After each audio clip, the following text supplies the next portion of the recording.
اما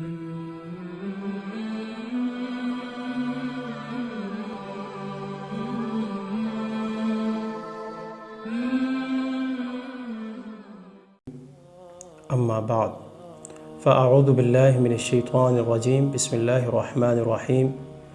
افلا يتدبرون القرآن ولو كان من عند غیر اللہ لوجدوا فیہ اختلافا کثیرا۔ معزز ناظرین، آج ہم انشاءاللہ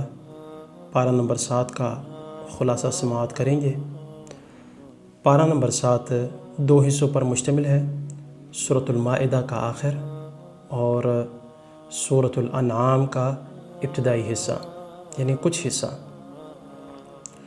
پارہ نمبر 7 کا آغاز دراصل ایک مشہور واقعے سے ہوتا ہے، ہجرت حبشہ، مدینہ کی طرف ہجرت سے پہلے جو ہجرت حبشہ ہوئی تھی، حبشہ کی طرف ہجرت، دراصل یہ مشرکین مکہ کے مظالم سے تنگ آ کر ہوئی تھی۔ مسلمان کچھ وہاں چلے گئے، پہلی ہجرت حبشہ ہوئی، افراد اور خواتین کم تھیں، اور اگلی ہجرت حبشہ میں زیادہ تھے افراد اور خواتین۔ تو مشرکین مکہ نے ان کا پیچھا کیا اور وہاں دربار میں جا کر کہا کہ جی یہ تو یعنی اپنا علاقہ چھوڑ کر آئے ہیں اور یہ ظالم ہیں، اور انہوں نے جو ہے نا وہ باپ دادے کا دین چھوڑ رکھا ہے اور نیا دین کوئی اپنا لیا ہے،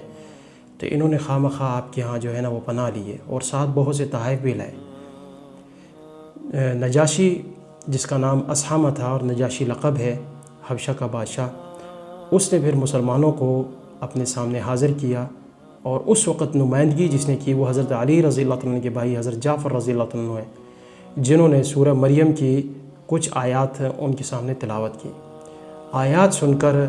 خود بادشاہ بھی رویا اور جو درباری تھے وہ بھی روئے،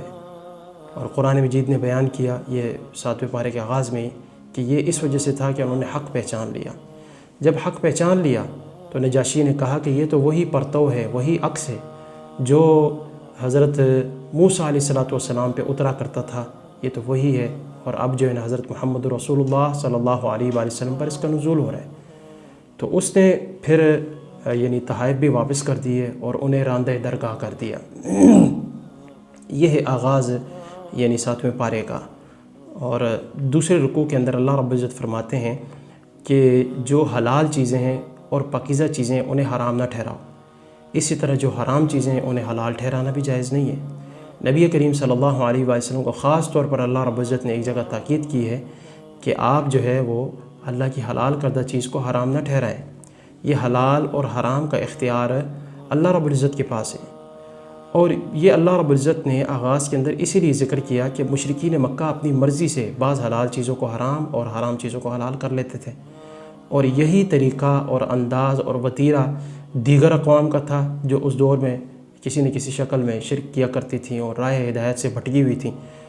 تو اللہ رب العزت نے پھر یہ قاعدہ اور اصول بیان کر دیا کہ عامی لوگوں کے پاس، مخلوقات کے پاس اس بات کا بالکل اختیار نہیں کہ وہ حلال کو حرام کر دیں، حرام کو حلال کر دیں۔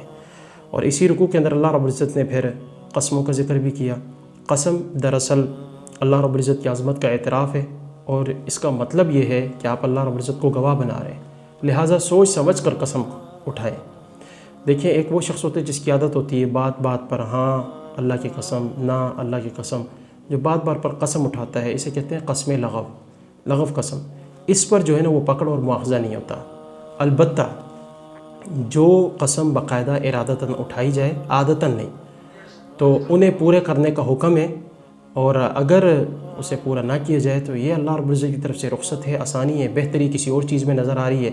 تو پھر وہ کیا کیا جائے، یعنی اس قسم کو توڑ لیا جائے۔ لیکن اللہ رب العزت کا چونکہ اس میں اس کی عظمت کا اعتراف ہے، لہٰذا اس کا کوئی نہ کوئی کفارہ ہوگا، اور کفارہ یہ بیان کیا گیا کہ 10 مسکینوں کو کھانا کھلانا ہے، یعنی جو گھر میں کھانا کھاتے ہیں عرف کے اندر، یا لباس پہنانا ہے، یا ایک غلام آزاد کرنا ہے، اور اگر یہ بھی نہیں ہو سکتا تو 3 دنوں کے مسلسل روزے رکھنے ہیں۔ اور یہ چونکہ اللہ رب العزت کی عظمت کا اعتراف ہے، لہٰذا جب اسے توڑنے کی نوبت آئی تو اس کے لیے جو ہے نا کفارہ مقرر کیا گیا۔ اسی رکوع کے اندر اللہ رب العزت نے اخلاقی پاکیزگی کے حوالے سے کچھ باتیں کی،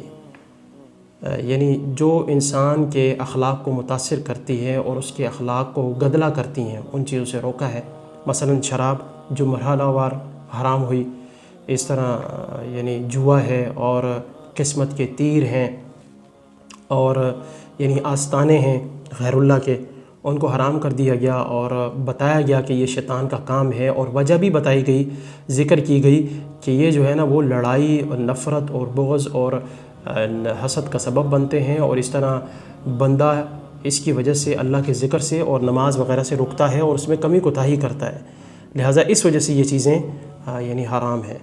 اس بارے میں اللہ رب العزت نے وہی چونکہ سورۃ المائدہ ہے، حلال و حرام کا ایک دفعہ پھر ذکر کیا کہ یہ حلال ہے اور یہ حرام ہے، ہم مختصراً اسے چھوڑتے ہیں۔ یاد رہے اسی پارے کے اندر، اسی رکوع کے اندر اللہ رب العزت نے یہ اصول ذکر کیا ہے کہ بری چیز جب عام ہو جائے تو اس کی برائی کم نہیں ہوتی۔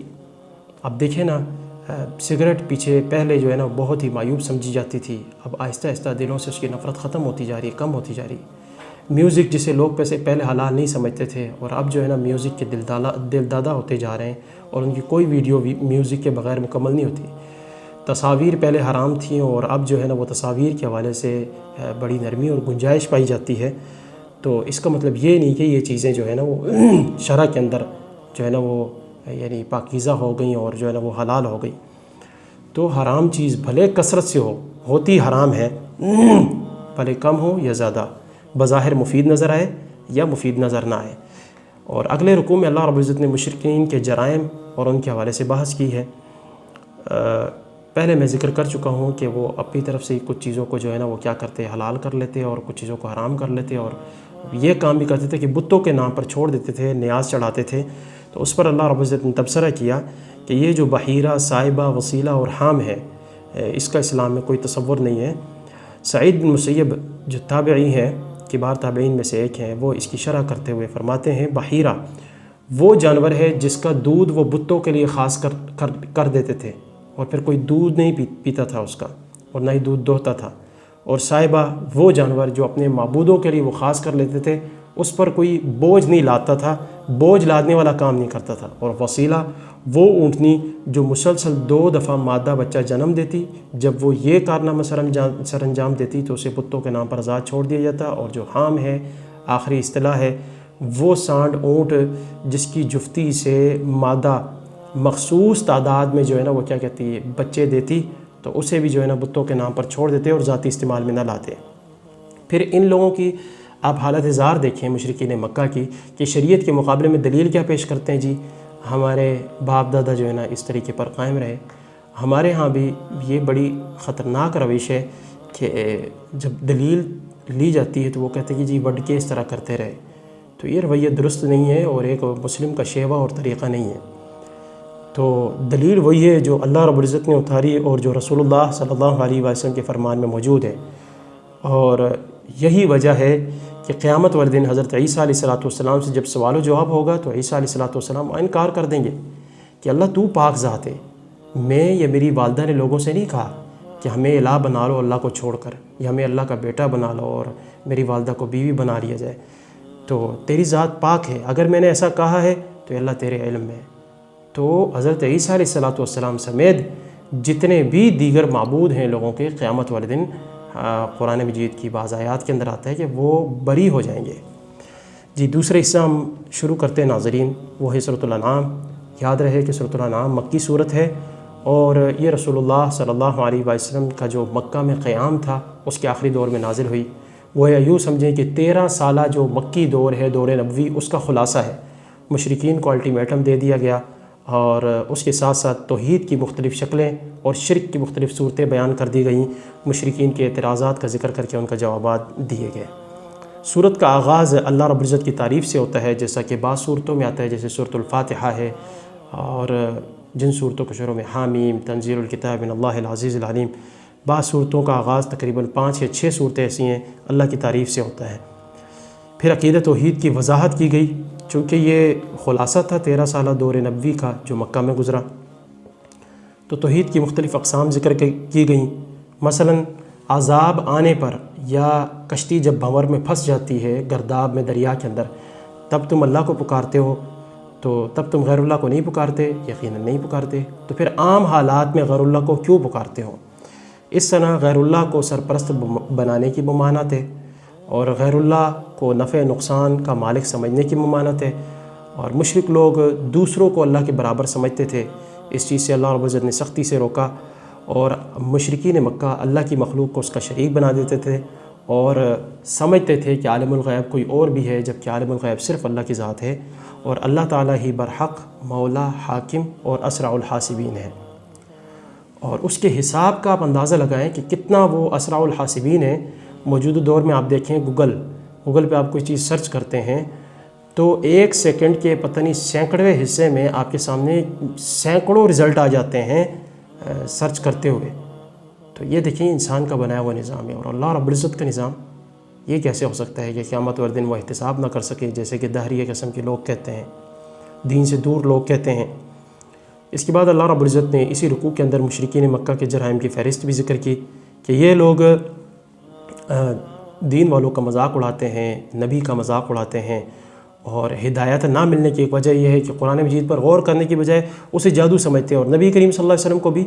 یعنی جادوگر سمجھتے ہیں، اور انبیاء کا استہزاء اور مذاق اڑاتے ہیں۔ اللہ رب العزت نے تسلی اور ڈھارس بندائی کہ یہ جو آپ کے ساتھ ہو رہا ہے یہ کوئی نیا نہیں ہے، یہ پچھلے انبیاء کے ساتھ بھی ہوتا رہا ہے، اور یہ قیامت والے دن آگ کے گرد کھڑے ہوں گے، جس جہنم کا یہ مذاق اڑاتے ہیں وہاں یہ افسوس کریں گے اور اللہ سے مہلت مانگیں گے۔ اور اللہ رب العزت نے اپنا ایک اصول بیان کیا، عالمگیر اصول، کہ اللہ رب العزت جب کسی کو مال دیتا ہے تو وہ قطعاً یہ نہ سمجھے ہے مشرک، اللہ کا نافرمان ہے، بغاوت ہے، وہ یہ نہ سمجھے کہ اللہ مجھ سے راضی ہے، کیونکہ عبداللہ بن مسعود رضی اللہ تعالیٰ عنہ بیان کرتے ہیں، اور یہ مرفوعاً روایت ہے کہ اللہ رب العزت ایمان صرف اسے دیتا ہے جس سے محبت کرتا ہے، اور مال اسے بھی دیتا ہے جس سے محبت کرتا ہے، اور اسے بھی عنایت کرتا ہے جس سے محبت نہیں کرتا۔ تو اللہ رب العزت کا مال دے دینا یہ اس کی راضی ہونے کی علامت قطعاً نہیں ہے، اور اللہ رب العزت کا یہ طریقہ رہا ہے، یہ اصول رہا ہے کہ جو لوگ اللہ رب العزت کے ذکر کو بلا دیتے ہیں، باغی بنتے ہیں، اللہ رب العزت پہلے خوب مال سے نوازتے ہیں انہیں، اور جب وہ مال کے اندر مست ہو جاتے ہیں تو پھر کیا ہوتا ہے، اللہ رب العزت اچانک انہیں پکڑ لیتے ہیں، اور یہ یعنی اس کا عذاب دینے کا طریقہ کار ہے۔ اور ویسے بھی دنیا میں عذاب الہی کی مختلف شکلیں ہیں اور صورتیں ہیں جو اس صورت کے اندر بیان کی گئی ہیں، اور وہ یہ ہے کہ اللہ رب العزت تمہیں قادر ہے کہ اوپر سے عذاب بھیج دے، نیچے سے بھیج دے، یا تمہیں اللہ رب العزت گروہ بنا کر آپس میں جو ہے نا بھڑوا دے، مڑ بھیڑ کر دے، اور یا پھر جو ہے نا وہ تمہیں تمہاری لڑائی کا مزہ چکھائے۔ اللہ رب العزت کے جو ہے نا عذاب دینے کی مختلف شکلیں ہیں۔ یہی وجہ ہے کہ رسول اللہ صلی اللہ علیہ وآلہ وسلم فرماتے ہیں میں نے اللہ رب العزت سے 3 چیزیں مانگی۔ ایک چیز یہ ہے، سوال کیا کہ اللہ میری امت کو کہیں قحط سے ہلاک نہ کر دینا، ساری کی ساری امت کو، اللہ رب العزت نے قبول کر لیا۔ دوسری میں نے دعا یہ مانگی کہ اللہ رب العزت میری امت کو ساری کی ساری کو غرق نہ کر دینا، یہ بھی دعا قابل قبول ہو گئی۔ اور تیسری میں نے دعا کی اللہ میری امت کے درمیان اختلاف، انتشار اور لڑائی نہ ہو، تو یہ دعا قبول نہیں ہوئی۔ اس میں بھی اللہ رب العزت کی طرف سے کوئی حکمت ہے۔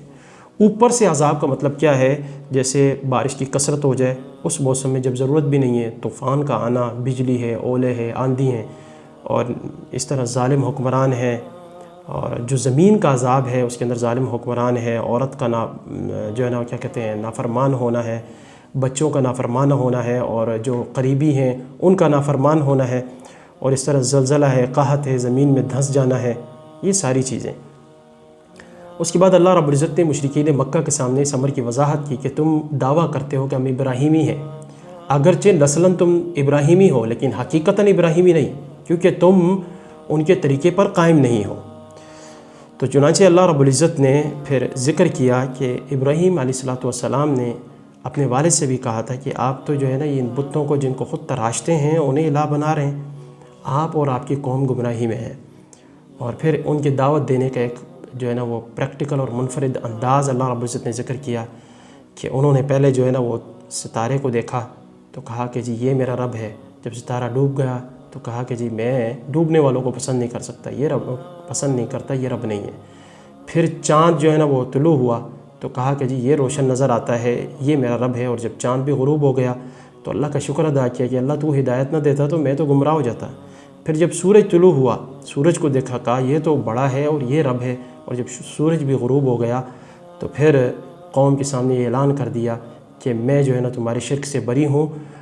یہ چیزیں الہ نہیں ہے، معبود نہیں ہے، رب نہیں ہے، بلکہ یہ تو خود ایک نظام کے تابع ہے جو اللہ رب العزت نے بنایا ہے۔ تو مشرکین مکہ کو اللہ رب العزت نے سمجھانے کے لیے یہ مثال پیش کی۔ اب سوال یہ ہے کہ مشرکین مکہ یا قریش مکہ ابراہیمی کیوں نہیں ہے، اس منصب سے انہیں محروم کیوں کیا گیا ہے؟ اللہ رب العزت نے دیکھیں آخری پاؤ کے اندر، آخری ربو کے اندر 18 انبیاء کا ذکر کیا، نام گنوائے، اور یہ بھی ذکر کیا کہ اللہ رب العزت نے انہیں کتاب و حکمت اور نبوت سے نوازا تھا اور وہ قوم کو یہی دعوت دیتے رہے۔ تو اگر تمہارا دعویٰ ٹھیک ہے کہ تم ابراہیمی ہو تو یہ تمہارے سامنے موجود ہیں، یہ تمام انبیاء کے ذکر اور تذکرے، تمہارا عقیدہ اور رویہ ان کے مطابق کیوں نہیں ہے؟ جب ان کے مطابق نہیں ہے، سابقہ انبیاء کے مطابق اور ابراہیم خلیل اللہ علیہ السلام کے عقیدے کے مطابق تمہارا نظریہ اور عقیدہ نہیں ہے، تو پھر کس بات پر تم ابراہیمی بنے؟ قطعاً ابراہیمی نہیں ہو۔ ابراہیمی تو وہ ہیں جو ان کے طریقے پر چلتے ہیں، جو ان کے عقیدے اور نظریے کو لے کر چل رہے ہیں۔ اس طرح اللہ رب العزت نے مشرکین مکہ نے بعض چیزوں کو اللہ کی بیٹیاں بنایا ہوا تھا، بعض کو اللہ کے بیٹے بنایا ہوا تھا، اور اللہ رب العزت نے واضح کر دیا کہ نہ تو میری کوئی بیوی ہے اور نہ ہی بیٹی ہے، یہ جو فرشتے ہیں وہ اللہ کی بیٹیاں نہیں ہیں، وہ تو عباد مکرمون، معزز بندے ہیں، وہ تو اللہ رب العزت کے تابع ہیں۔ اور اللہ رب العزت کے تنہا معبود ہونے کی دلیل بھی اللہ رب العزت نے قرآن مجید کے اندر دی ہے کہ اللہ رب العزت جب ہر چیز کا خالق ہے تو پھر وہ تنہا معبود کیوں نہیں ہے؟ یہ بات تو تم بھی تسلیم کرتے ہو۔ اور اس طرح اللہ رب العزت نے ایک اصول ذکر کیا، وہ یہ ہے کہ تم مشرکین مکہ کو اور مشرکین مکہ کے معبودوں کو برا بلا نہ کہو۔ اگر تم ان کے جھوٹے معبودوں کو گالی دو گے، وہ نتیجتاً لا علمی میں، دشمنی میں آ کر اللہ رب العزت کو برا بلا کہیں گے، تو اس سے جو ہے نا وہ فائدہ کم اور نقصان زیادہ ہے۔ یہ بعینی ایسے ہی ہے، اللہ کے نبی صلی اللہ علیہ وسلم نے فرمایا من الکبائر شتم الرجل والدیہ، یہ کبیرہ گناہ ہے کہ آدمی اپنے والدین کو گالی دے۔ اب سائل نے پوچھا بھی آدمی اپنے والدین کو گالی کیسے دے سکتا ہے، یہ کیسے ممکن ہے؟ تو اللہ کے نبی صلی اللہ علیہ وسلم نے فرمایا کہ وہ دوسرے کے والدین کو گالی دیتا ہے اور دوسرا پھر بدلے میں آ کر انتقام کی شکل میں وہ اس کے والدین کو گالی دیتے ہیں، گویا یہ سبب بن گیا اپنے والدین کو گالی دینے کا۔ تو اللہ رب العزت نے اس لیے منع کر دیا۔ اور ویسے بھی جو دین کا داعی ہوتا ہے، مبلغ ہوتا ہے، اس کے لیے ضروری ہے کہ وہ سخت زبان استعمال کر کے لوگوں کو ضد اور ہٹ درمی پہ نہ لے آئے۔ کہیں یہ نہ ہو لوگ سمجھتے بوجھتے دین کا انکار کر دیں۔ دین کا داعی وہ ہوتا ہے جو لوگوں کو نرم الفاظ سے، نرم رویے اور انداز سے دین کے قریب لاتا ہے۔ اللہ رب العزت دعا ہے کہ وہ قرآن و سنت عمل کرنے کی توفیق